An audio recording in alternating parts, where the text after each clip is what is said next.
Trump चाहता है कि ग्रीनलैंड भी अमेरिका का एक हिस्सा बन जाए क्योंकि अमेरिका का फ्यूचर अब आर्कटिक पर डिपेंड करता है। लेकिन आखिर ग्रीनलैंड ही क्यों? एक ऐसा मुल्क जो हर तरफ से बर्फ में ढका हुआ है, वो भी 80% तक, जिसकी वजह यह है कि आज अगर अमेरिका ग्रीनलैंड को नहीं खरीदता तो फ्यूचर में अमेरिका के लिए बहुत बड़ी मुश्किलें खड़ी हो सकती हैं। दूसरी तरफ ग्रीनलैंड के लोग ग्रीनलैंड को अमेरिका का हिस्सा नहीं बनाना चाहते, मगर ट्रंप शायद इन सब लोगों को खरीद लेगा। और ना सिर्फ ग्रीनलैंड बल्कि ट्रंप कनाडा को भी अमेरिका में शामिल करना चाहता है। लेकिन आखिर कैसे? ग्रीनलैंड को खरीदने की सबसे बड़ी वजह है रशिया, क्योंकि फ्यूचर में रशिया से किए गए हमलों से बचने के लिए ग्रीनलैंड अमेरिका के लिए बहुत ही ज्यादा इम्पोर्टेंट है। फ्लैट मैप पर देखा जाए तो रशिया से अमेरिका तक ये सबसे छोटा रूट है, लेकिन असल में सबसे छोटा रूट ग्रीनलैंड के ऊपर से होकर गुजरता है। और ग्रीनलैंड अमेरिका के लिए कितना ज्यादा जरूरी है, ये तो ट्रंप के कुछ बयानात से ही जाहिर हो चुका है। वक्त में पीछे जाकर देखा जाए तो हमें पता चलता है कि तमाम की तमाम एम्पायर्स कोशिश करती थीं कि ओशन पर उनका कंट्रोल हो, क्योंकि जो समंदर पर राज करेगा वो दुनिया पर राज करेगा। इस वक्त देखा जाए तो इस आर्कटिक ओशन पर रशिया कंट्रोल कर रहा है और नॉर्थ पोल को कनाडा कंट्रोल करता है, जबकि यहाँ पर ग्रीनलैंड का भी कुछ ना कुछ इन्फ्लुएंस है। लेकिन अमेरिका इस रेस में कहीं भी मौजूद नहीं है। ग्रीनलैंड अमेरिका, यूरोप और रशिया के दरमियान एक बहुत ही अच्छी लोकेशन पर वाक़या है, जिसकी वजह से इसकी अहमियत पहले ही बहुत ज्यादा है। और दूसरी तरफ आर्कटिक ओशन की बर्फ पिघलने की वजह से नए रास्ते सामने आ रहे हैं, जिसकी वजह से ग्रीनलैंड की अहमियत में और भी ज्यादा इजाफा होता जा रहा है।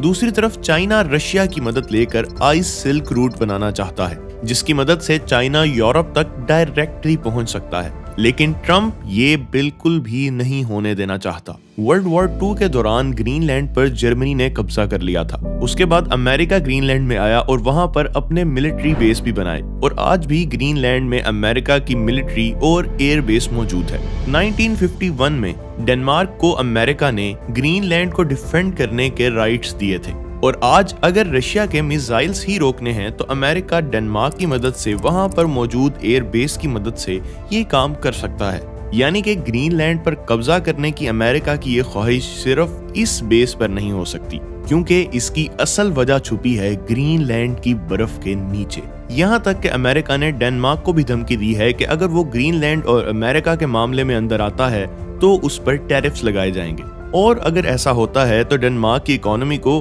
अच्छा भला फर्क पड़ेगा। लेकिन ये करने से पहले अमेरिका को काफी सोचना पड़ेगा, क्योंकि अगर डेनमार्क के साथ अमेरिका ऐसा बर्ताव करता है तो अमेरिका के ताल्लुकात यूरोप से खराब हो सकते हैं। लेकिन ट्रंप शायद ये भी कर गुजरेगा, क्योंकि ट्रंप ये जानता है कि फ्यूचर का अभी से सोचना पड़ेगा, क्योंकि जो अहमियत कभी ऑयल की होती थी वो फ्यूचर में रेयर अर्थ मिनरल्स की होने वाली है। आपका मोबाइल फोन हो, बैटरीज हो, कंप्यूटर्स हो, इलेक्ट्रिक व्हीकल्स हो, यहाँ तक कि हर टेक्नोलॉजी में ये मिनरल्स यूज होते हैं। और ग्रीनलैंड की बर्फ के नीचे इन मिनरल्स के सबसे बड़े रिजर्व्स मौजूद हैं। बहुत से रिसर्चर्स के मुताबिक तो यहाँ पर बिलियंस ऑफ डॉलर्स की सिर्फ लिथियम ही मौजूद है, और लिथियम के बगैर इलेक्ट्रिक बैटरीज बन ही नहीं सकती।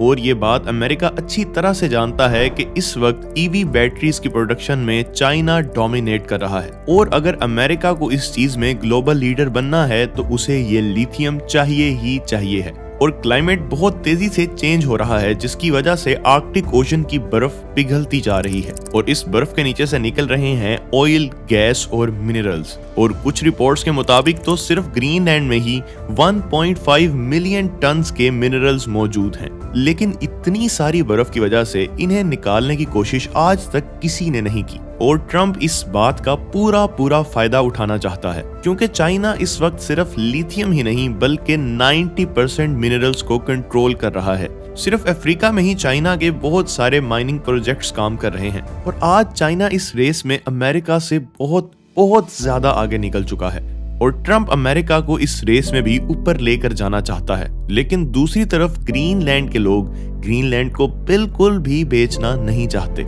लेकिन ग्रीनलैंड, जो कि दुनिया का शायद सबसे खाली कंट्री है, दुनिया का सबसे बड़ा आइलैंड, जहां सिर्फ 57,000 लोग ही रहते हैं, और उनमें से भी एडल्ट पॉपुलेशन सिर्फ 40,000 है, यानी कि ग्रीनलैंड के एक फर्द के हिस्से में ग्रीनलैंड का 7 किलोमीटर का एरिया आता है। इसके अलावा ग्रीनलैंड इंडिपेंडेंट कंट्री भी नहीं है, ये पूरी तरह से डेनमार्क पर डिपेंड करता है। आज यूं कहा जा सकता है कि ग्रीनलैंड डेनमार्क का ही एक हिस्सा है। आज से काफी साल पीछे जाकर देखें तो ग्रीनलैंड में अच्छे जहाज मौजूद नहीं थे, जिसकी वजह से ग्रीनलैंड ने चाइना से मदद मांगी और चाइना ने ग्रीनलैंड को लोन दिया। लेकिन चाइना ने ये शर्त भी रखी कि वहां कंस्ट्रक्शन चाइनीज कंपनीज ही करेंगी, जिसके बाद अमेरिका ने डेनमार्क की मदद से इंटरफेयर किया, जिसकी वजह से आज डेनमार्क ही ग्रीनलैंड के ज्यादातर एयरपोर्ट्स को फंड कर रहा है। यानी कि ग्रीनलैंड को कंट्रोल कर रहा है 3000 किलोमीटर दूर बैठा हुआ ये डेनमार्क। अब अमेरिका ग्रीनलैंड को हथियाने के लिए कोई वॉर तो कर नहीं सकता, लेकिन अमेरिका दूसरे तरीकों से ग्रीनलैंड को अपना हिस्सा बना सकता है। जैसा कि अमेरिका ग्रीनलैंड के लोगों के पास एक ऑप्शन रखे कि ग्रीनलैंड के लोग अमेरिका का हिस्सा होना चाहते हैं या डेनमार्क का, और अगर वो अमेरिका का हिस्सा बनते हैं तो उन्हें अमेरिका की सिटीजनशिप के साथ साथ $1 मिलियन मिलेगा हर एक पर्सन को। और ग्रीनलैंड की एडल्ट पॉपुलेशन क्योंकि सिर्फ 40,000 है, तो ये तमाम मामला $40 बिलियन में तय हो सकता है। और अमेरिका के लिए ये इतनी बड़ी लैंड खरीदना कोई नई बात नहीं, क्योंकि अमेरिका पहले भी अलास्का रशिया से खरीद चुका है। अमेरिका ने 1946 में भी ये ऑफर की थी, मगर डेनमार्क नहीं माना था। इसके अलावा 2019 में भी ट्रंप ऐसी ही एक कोशिश कर चुका है और आज भी ये कोशिश जारी है, क्योंकि ग्रीनलैंड का मतलब है अमेरिका की सिक्योरिटी, इकोनॉमी और जियोग्राफिक एक्सपेंशन। और अब ग्रीनलैंड को खरीदना शायद पॉसिबल भी हो सकता है, क्योंकि इलन मस्क अब ओपनली ट्रंप के साथ है। और ये बात तो सबको याद ही होगी कि इलन मस्क ने 44 बिलियन देकर अकेले ही ट्विटर को खरीदकर एक्स बना दिया है। लेकिन ये इतना भी सादा नहीं है, क्योंकि ग्रीनलैंड को कंट्रोल करता है डेनमार्क, और डेनमार्क की पॉपुलेशन 6 मिलियन के राउंड अबाउट है। और अमेरिका ग्रीनलैंड को पाने के लिए वॉर का रास्ता इसलिए इस्तेमाल नहीं कर सकता क्योंकि इसमें अमेरिका के बहुत ज्यादा पैसे तो जाएंगे, दूसरी तरफ अमेरिका की इमेज पूरी दुनिया में और भी खराब हो जाएगी।